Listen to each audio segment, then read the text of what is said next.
No niin, miltä tuntuu, kun ollaan tultu ihan väärään paikkaan? Nyt vituttaa. Onneksi ei se tän pidempään harhailtu missään. Joo. Siis tosiaan meidän piti mennä Chipaan. Okei, me ollaan Chipassa. Mut meidän piti jäädä pysäkillä nimellä Makuhari Hongo. Mut niinku me tosiaan ei jääty sillä, koska me ollaan vähän tyhmiä. Mutta ei tää mitään. Täällä on ihan kiva. Ei oo niin ehkä kuuma. Sellainen täällä on varmaan se 3-3, mut... Kyllä. Mut musta tuntuu, että täällä on niin paljon enemmän varjoa, mitä on niinku Tokion alueella.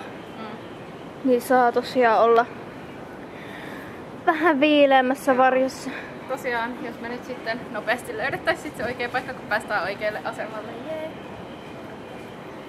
Joo, ei siis tollanen. Mariho. Toi olisi pitänyt kirjoittaa niin paljon isommalle. Joo. Mä oltiin koko ajan, että jaa, se on toi Chipa. No, jaa. Väsyneitä ja muutenkin ei kello oli 10 illalla, ei voi olettaa mitään muuta. Ainakaan mun kohdalta. Mut joo, tosiaan uutta videoa sitten, kun ollaan oikeassa paikassa. Joo, kyllä. Hienoa. Bye bye.